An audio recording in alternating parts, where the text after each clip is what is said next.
This is the original money. Mm-hmm. This has a $20 face value, minted prior to 1933. This particular coin is 1889. Okay, so this was the money, but oh man, so heavy. It weighs down your pockets. It could pull your pants down. It's awful. This is so much more convenient. This is a gold certificate. And you see, it has that little thing of gold right there. Yep. Has the same face value, $20. At the same time, when they converted corporate debt into this, can you see this was designed to duplicate this? This was designed to look like that, right? So for 20 years between 1913 and 1933, all three of these were in circulation at the same time, at the same stated value. Sound money is money that governments and central banks cannot inflate away. So then the next question is, well, why can't they inflate it away?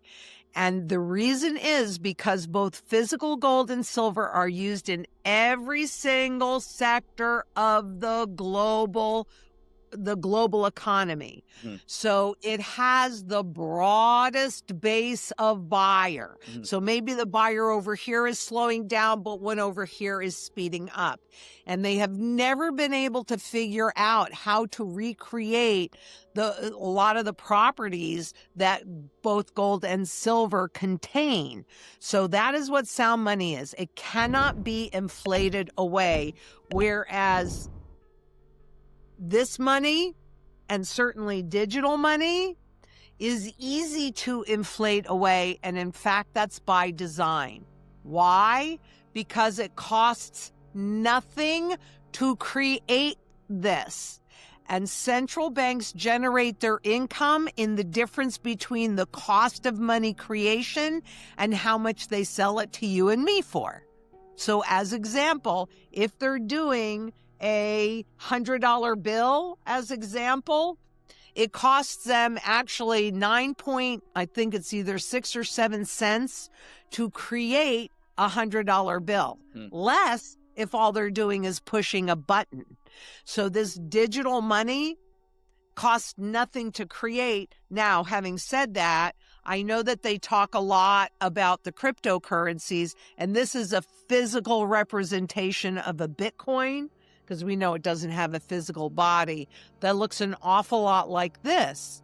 And so people will say, well, Bitcoin takes a lot of energy and water to create. Yep, that's true. And therefore, that gives them a cost basis. Modern currency creation is remarkably inexpensive. A $100 bill costs only a few cents to print, and digital dollars require nothing more than keystrokes. Central banks earn revenue by issuing this low-cost money and lending it into the economy, where the supply quietly expands. Cryptocurrencies, though energy-intensive to mine, consume resources only once.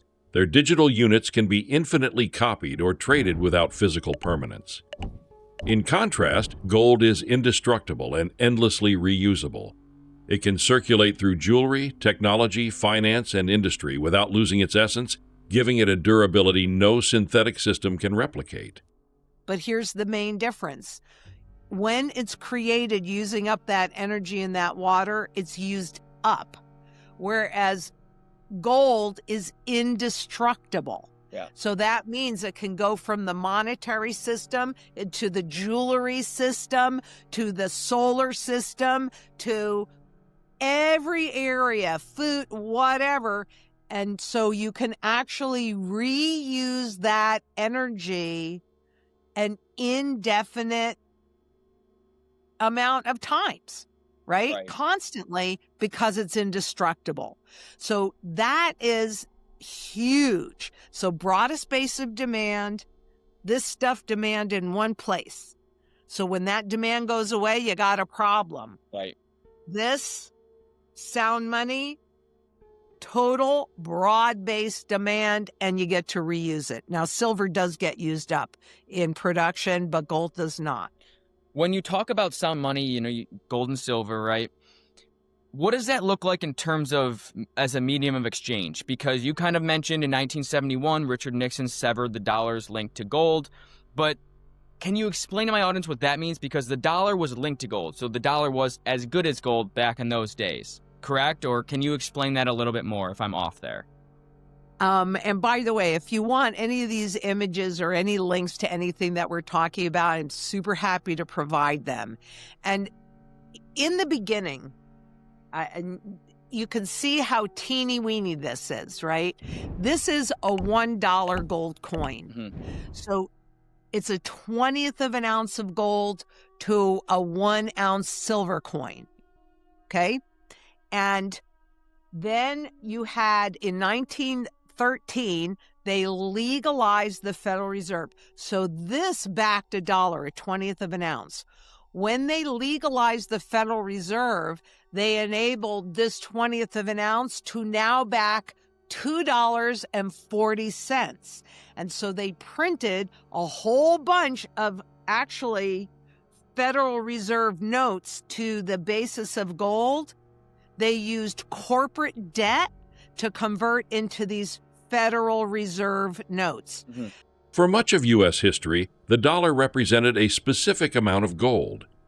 Early gold coins, small but valuable, guaranteed stability because each unit of currency was tied to something tangible. This changed after the creation of the Federal Reserve in 1913, when expanding credit weakened the link between dollars and metal reserves. Purchasing power began eroding immediately, long before the gold standard was fully abandoned in 1971. Rising prices today often seem like assets gaining value, but in truth, the currency simply buys less. This gradual decline is an intentional part of modern monetary policy. So they started removing the purchasing power as soon as they legalized the Federal Reserve. That was very unconstitutional. This isn't something that just happened. These things happen over time. That's when that really happened.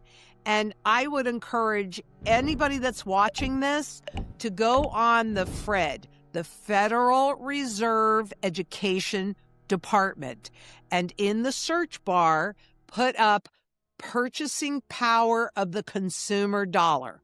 I use a lot of charts in my work because I think a picture is worth 1,000 words. And you will see a 50% drop off in purchasing power very quickly out of the chute because of all of these that they created at that time. So once they create all of this money, okay, easy peasy, that goes into the system and it makes it look like the value of things are going up. The stock market is going up. The real estate market is going up. It's not really true. It's the value of the dollar that's going down. So it takes more of them to buy the same goods and services over time. And if they can keep that at that 2% level, which is the Federal Reserve's and the central bank's goal, then you do not change your purchasing behavior, right? That is what the central bank definition of price stability is. You're changing your purchasing behavior. If you hear the term price stability, you probably think that that gallon of gas costs the same thing over time. Sure. To me, that would be price stability. Yep. But that's not the central bank definition. They don't want you to change behavior, and by design, your income, your salaries never, ever, ever keep up with the pace of inflation. That is by design, and I think that is hideous. And back in the day when this was redeemable, actually, there's another little exercise that I like to do, if you bear with me here for just a second. Absolutely. Before 1933, Americans could exchange paper notes for physical gold. That convertibility kept government spending disciplined because citizens could demand metal if they lost trust in policy decisions.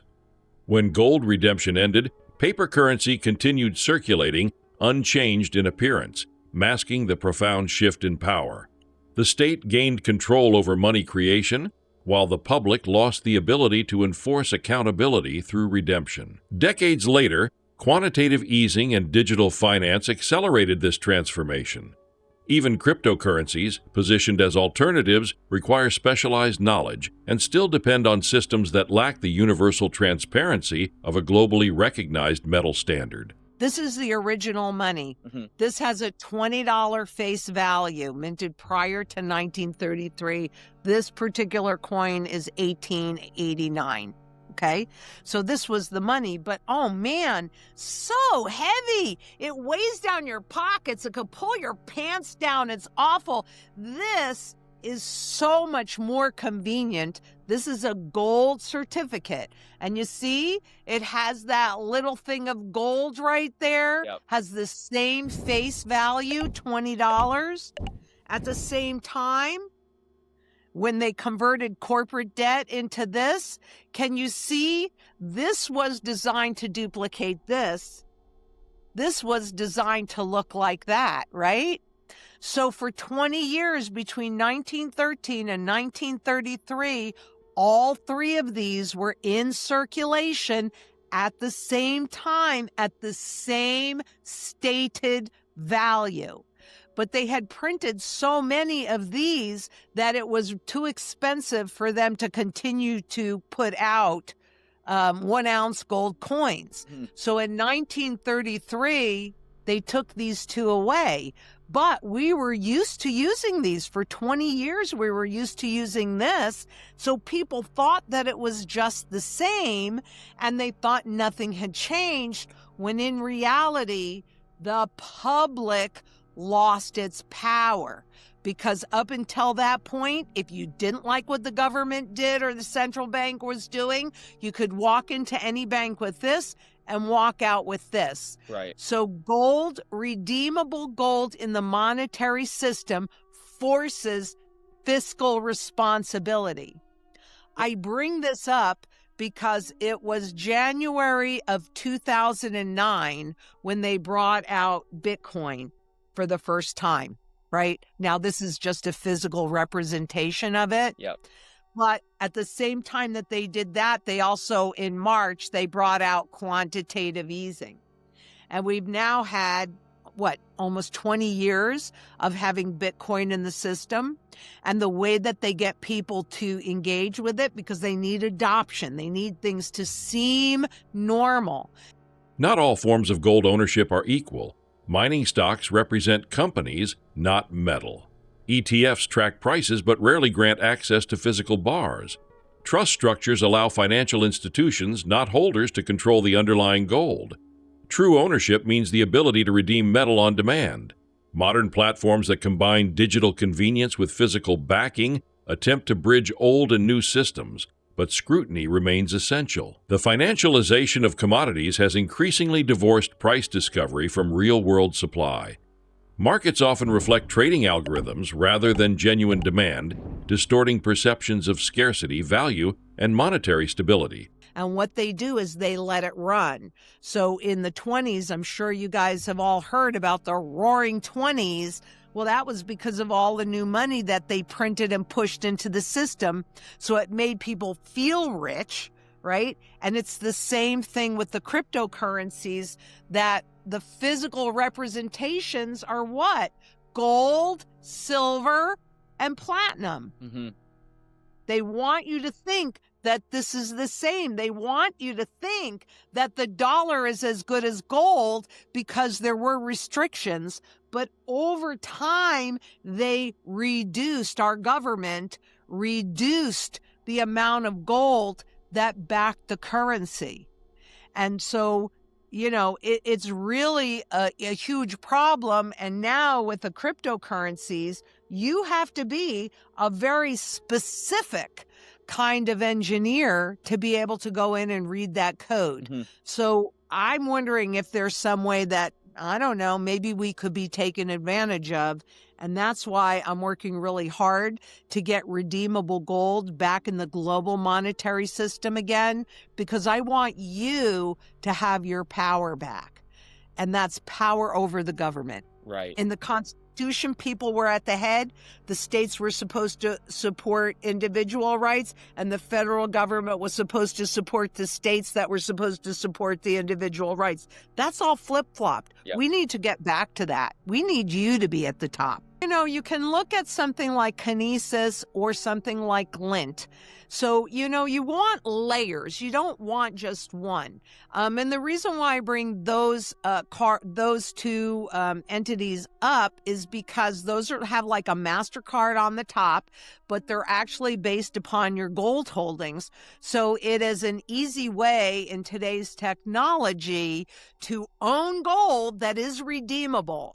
If it's not redeemable, don't go near it because you can't prove that they actually have it. So would an example be like a gold stock or gold ETF or something like that? No. No.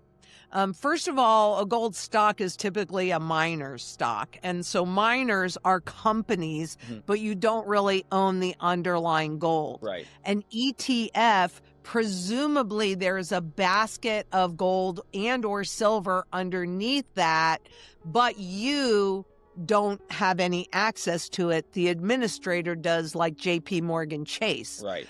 Recent shifts in global gold and silver markets suggest a growing distrust in paper-based price mechanisms. Large physical deliveries out of U.S. exchanges, combined with emerging backwardation, where immediate delivery costs more than future contracts, signal concerns about actual supply availability. This pattern historically emerges when investors prefer real metal over promises. As nations diversify reserves and individuals seek protection from inflation, demand for physical precious metals is rising. The disconnect between financial contracts and tangible supply is widening. We may be entering a period where physical gold and silver regain prominence as anchors of monetary confidence and economic sovereignty. So all you actually own are shares in a trust. And with silver, particularly in 2020, because silver gets used up, so it's actually a diminishing asset.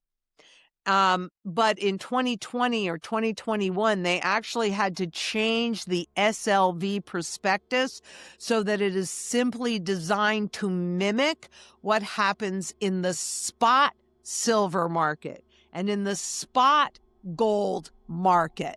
So you have no access to the underlying, and it's just designed to perpetuate the lie, because I'm kind of curious about this. Having been a stockbroker working on Wall Street and been a banker, I have no trust in these institutions because I understand their language and I read the underlying documentation to understand how this works. Right. Do you believe that if Wall Street tells you that spot gold is worth $4,200, do you believe them? No. Good. You shouldn't believe them because they have converted, it's called financialization, where since the 70s and particular kickoff in the early 80s, they have turned absolutely everything into a financial product. And so it isn't a true supply and demand market that is pricing any asset, tangible or intangible. Not the food you eat, not the energy that you use, not gold or silver, not a stock, not anything. It is trading market that is dictating the price. And that is really important to understand, because as you and I are sitting here speaking, there is a structural shift that is actually happening in the gold and the silver markets.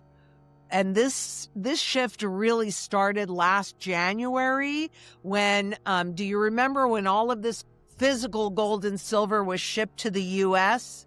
Yes. And then delivered out? Yes. Okay.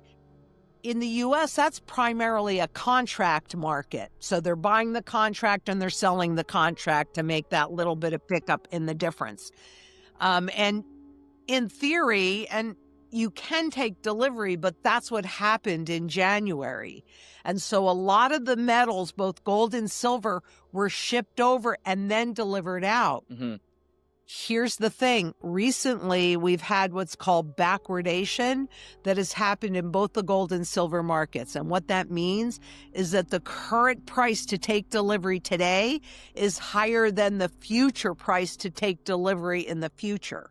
And what that indicates is that is a loss of confidence in the ability to actually take delivery of the physical in the future. And what that means when I'm saying there is a structural shift, it's been those contracts, because they can create as many as those as they want. Right. So they can create as much gold and silver as they want. And that never will and exist. Mm-hmm.